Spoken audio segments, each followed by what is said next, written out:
हितेश काका, ये सब मत कीजिए, ये अच्छी बात नहीं है। ये दीजिए। जनार्दन काका, काका आप भी मत कीजिए ये सब, ये अच्छी बात नहीं है। प्रचंड देव ने जानबूझ के किया है। जोखू काका, काकी का सुनिए ना, ये सब मत कीजिए।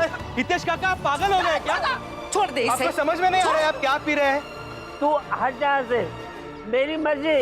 अरे तू कौन होता है मुझे रोकने वाला? मैं कोई नहीं होता हूँ आपको रोकने वाला। आपकी मर्जी का सम्मान ही करता हूँ मैं, लेकिन वो प्रचंड देव जानबूझ के कर रहे हैं ये सब। मुफ्त में पिला पिला कर आपसे आपका सब कुछ छीन लेंगे वो। अरे कहाँ छीन लेंगे है? एक तो हमें ये कहा जो दारू पिया था, सब पिया था पिया था। छोड़ दे। जो भी जाएगा हमारा जाएगा, तुम्हें क्या? तुम जाओ यहाँ से। देखिए, मुझे पता नहीं आपने इस चीज से होती हुई बर्बादी को देखा भी है या नहीं, लेकिन मैंने देखा है बचपन में बहुत करीब से।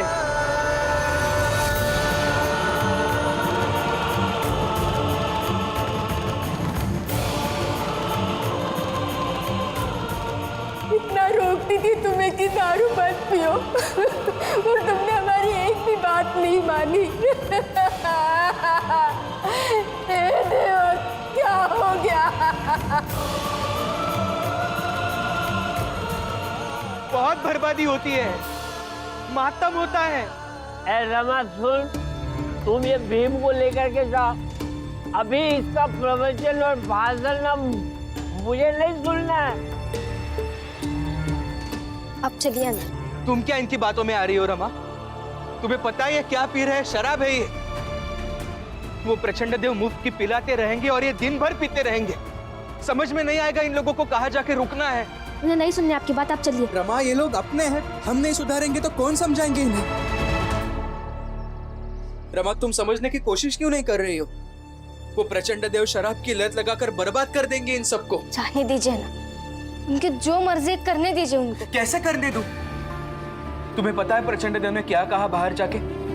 यही कहा कि भीमराव तुम तुम्हारे जात को बनाना चाहते हो और मैं तुम्हारी जात को वैसे के वैसे रखना चाहता हूं। और यही हम दोनों की लड़ाई है। और यही बात मैं तुम्हें और इन सब लोगों को समझाने की कोशिश कर रहा हूं, लेकिन ना तो तुम समझ रहे हो और ना ही ये लोग। आप पहले आराम से यहाँ बैठिए और हर बात पर परेशान मत हुआ कीजिए आप। बुआ, समझाइए ना इन्हें। रमा सही कह रही है बेटा। देख, शायद अभी उन लोगों को ये बात समझ में नहीं आएगी। थोड़ी देर के बाद रात को समझाने की कोशिश करना, तब शायद समझ जाए। अभी शांत हो जा बेटा, शांत हो जा।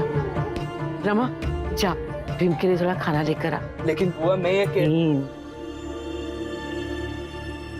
बुआ को ये तो पूछ कि कैसी है बुआ, मेरा दर्द कैसा है।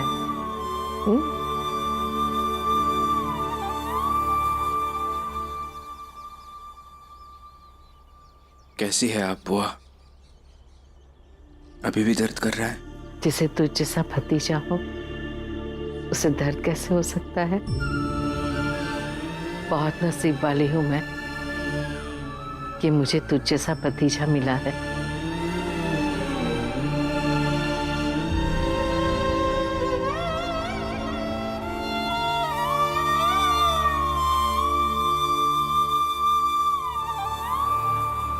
ये क्या कर रही है जीजा भाई? रमा, रमा, रमा जल्दी आ।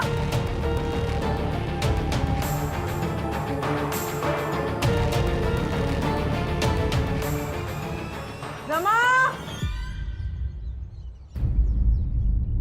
क्या कर रही है आप? हमारे इस समय। चुप।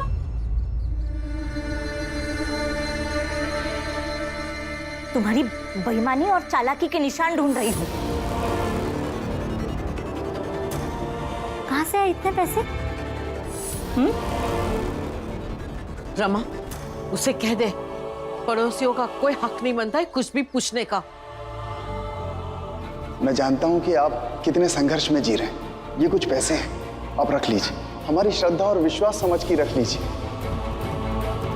आई सच पर विश्वास नहीं करेगी, इसलिए बताने से क्या फायदा। कुछ पूछ रही हूँ मैं। सांप सूंघ गया है? कहाँ से आए इतने पैसे? बस आ गए।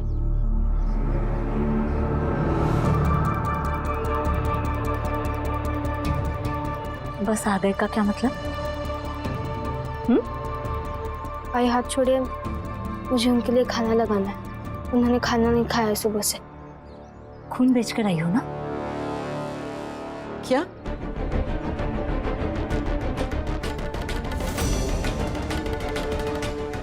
पता था मुझे, खून ही बेचा होगा, इसलिए तो इतने पैसे मिले और ये सब आया। और खिलाओ।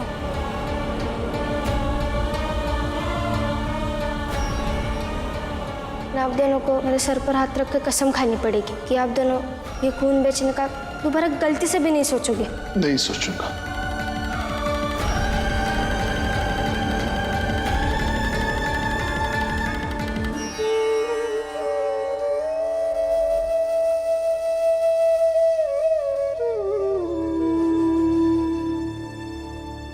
लक्ष्मी, दुनिया में कितने अलग अलग तरह के लोग होते हैं ना। एक घर में भी अलग अलग लोग होते हैं। एक है जो अपना खून बेचकर बुआ को रख रही है, और एक जिसने खुद बुआ को घर से निकाला और अब दूर खड़ी होकर अपना ही खून चला रही है। मैं क्यों अपना खून चलाऊंगी? और हाँ, निकाला हमने उन्हें। मैं नहीं हूँ आपके भाई और उसकी पत्नी जितनी महान, नहीं बन सकती हूँ मैं।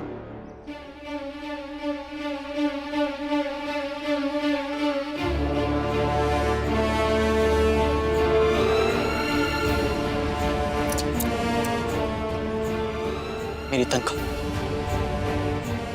तुम देख क्या रही हो लक्ष्मी? मुस्कुराओ, तुम्हारे पति की तनख्वाह है। वैसे भी तुम्हारे पति के परिवार से तो तुम्हें को मतलब है नहीं, तो जिस चीज से मतलब है वो दे दिया।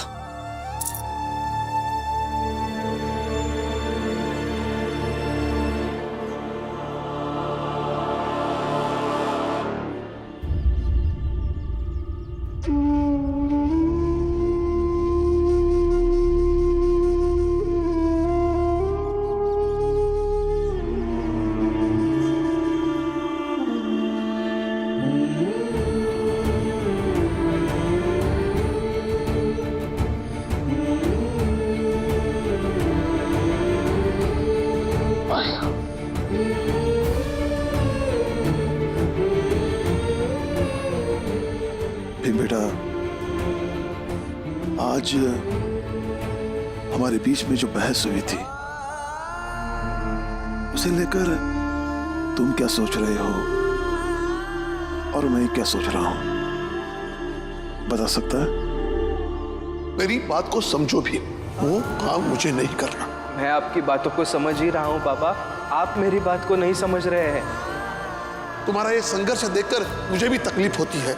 उसी तरह तुम भी खुद को संभाल और मुझे अपना संघर्ष करने दो। मुझे ऐसा लगता है बाबा कि हम दोनों एक जैसा ही सोचते हैं। कुछ देर के लिए मैं आपसे असहमत हो गया था। असहमत क्या हुआ, परिस्थिति हावी हो गई और आपकी इच्छा के खिलाफ जाकर मैं नगर पालिका में नौकरी करने लगा। लेकिन आपकी बातें सुनकर ऐसा लग रहा है कि आप सही थे बाबा और मैं गलत। देखो बेटा, मेरी एक बात जीवन भर याद रखना, सुविधा देने वाले फैसलों पर अक्सर दोबारा विचार करना चाहिए, क्योंकि आराम मनुष्य को कमजोर बना देता है और कमजोर मनुष्य के ख्वाब कभी बड़े नहीं हो सकते।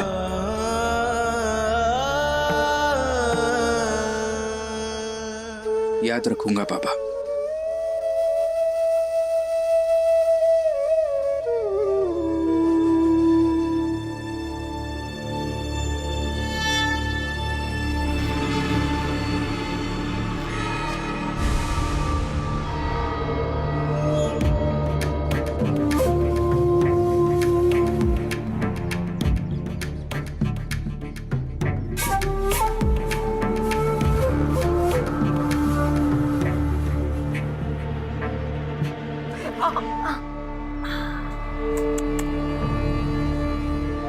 मैं तो भूल ही गई थी दीदी कि आपके पैर में लगा है। वैसे एक बात पर बहुत सोच विचार किया है मैंने, वही बात कहने आई हूँ आपसे। आपको तो याद ही होगा कि मैंने कहा था कि आप सब पर एक बोझ है। बहुत बुरा लगा था ना? लेकिन आप एक बोझ है।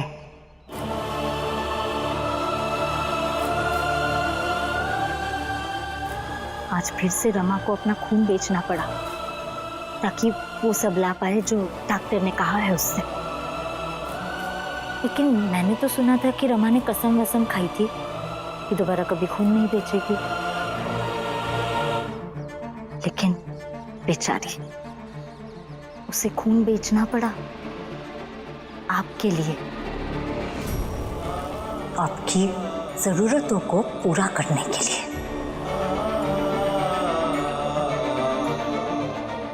आपको क्या लगता है, आपकी जरूरतें खत्म हो जाएगी आज के बाद, कि आप कोई काम वाम करने जाएंगी? लेकिन वो तो होगा नहीं ना आपसे, क्योंकि आप तो ऐसी लाचार पड़ी है। इसलिए बेचारी रमा को बार बार अपना खून बेचना पड़ेगा, जैसे आपके भाई ने बेचा था।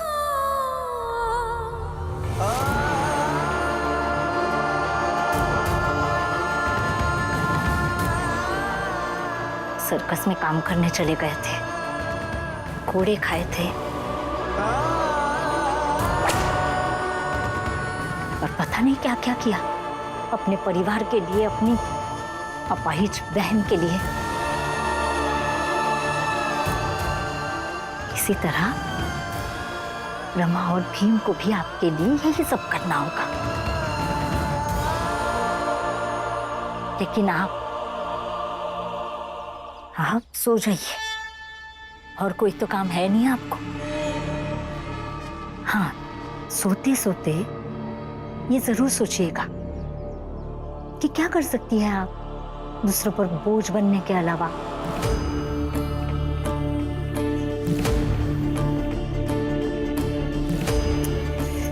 अरे हाँ, आपको तो दूसरों को सलाह देने के अलावा और समझाने के अलावा कुछ भी नहीं आता। तो एक काम कीजिए, कोशिश कीजिए रमा और भीम को समझाने की। लेकिन आपकी ये लाचारी देखकर एक नहीं सुनेंगे वो आपकी, एक भी नहीं, क्योंकि आप तो उनकी बुआ है। और ऐसे ही बेचारे भीम और रमा जीवन भर आपका बोझ ढोते रहेंगे। उनका खुद का कभी अपना संसार नहीं बस पाएगा। वो भी आपके भाई की तरह और मेरी तरह अपना पूरा जीवन आपकी सेवा में बिता देंगे, और ऐसे ही बीतेगा उनका जीवन, क्योंकि आपको आदत हो गई है दूसरों पर बोझ बनने की। पहले अपने भाई पर, फिर मुझ पर, और फिर अपने ही भाई के बेटे और बहू पर। कैसा लाचार जीवन है।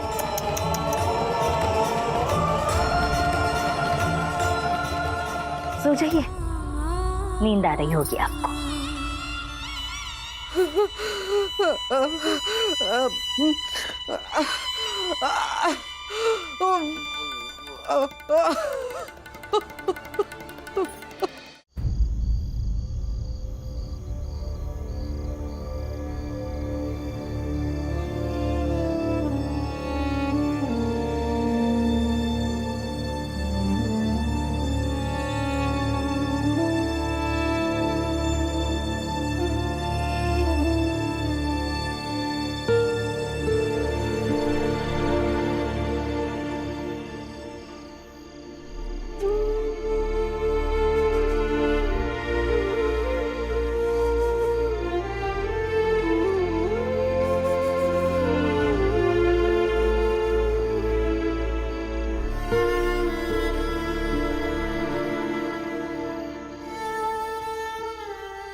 आज फिर से रमा को अपना खून बेचना पड़ा आपके लिए, आपकी जरूरतों को पूरा करने के लिए।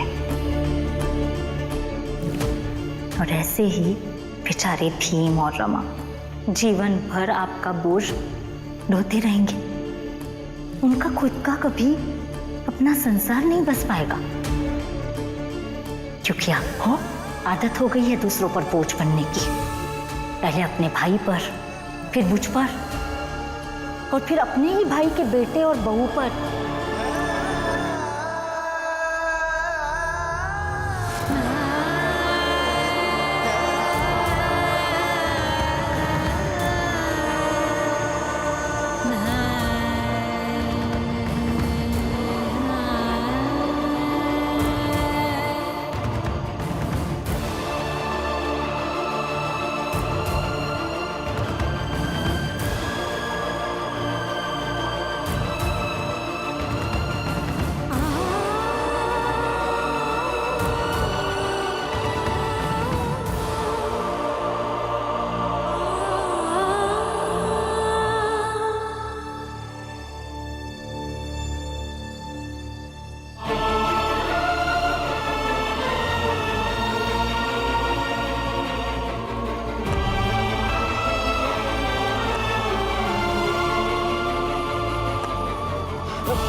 कहीं दूर चली जाऊंगी मैं, बहुत दूर चली जाऊंगी।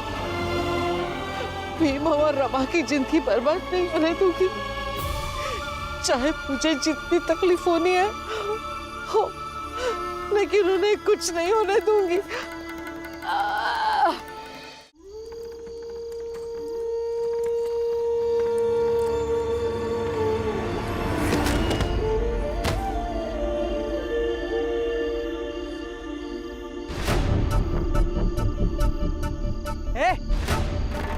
बुढ़िया पागल हो गई है क्या? अगर तुझे मरना है तो कहीं और जाके मरना। नहीं, मुझे नहीं मरना है, मुझे यहाँ से दूर जाना है। मुझे कहीं दूर लेकर जाओ यहाँ से। लेकिन तुमको जाना कहाँ है काकी? मुझे वहीं पर लेकर जाओ। आप जहाँ जा रहे हो मुझे छोड़ दो वहाँ पर। मेरे घर वाले जाग जाए उससे पहले मुझे कहीं दूर लेकर जाओ। ठीक है काकी, चलो मैं आपको लेके चलता हूँ जहाँ आपको जाना है। आओ मेरे साथ।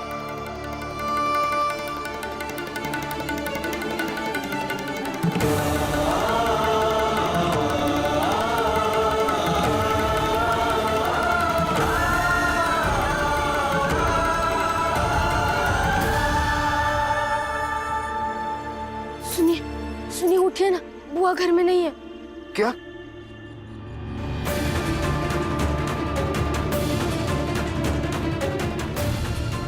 बुआ कहाँ चली गई? बुआ पता नहीं सुबह सुबह कहाँ चले गए। देखिए, मैंने आप सबसे पहले ही कहा था कि इसके बाद दीदी का जो भी होगा उस बारे में आप मुझसे या लक्ष्मी से आकर कुछ नहीं पूछेंगे। मुझे तो पता ही नहीं दीदी को क्या हुआ, कहाँ चली गई। हमारे साथ भी नहीं रहती थी ना आपको। इन दोनों से पूछिए, शायद इन्हें पता होगा कि इनकी बुआ कहाँ गई। वाह भीमराव वाह, अपनी बुआ को तो संभाल नहीं पाए और समाज सुधारने की बात करते हो।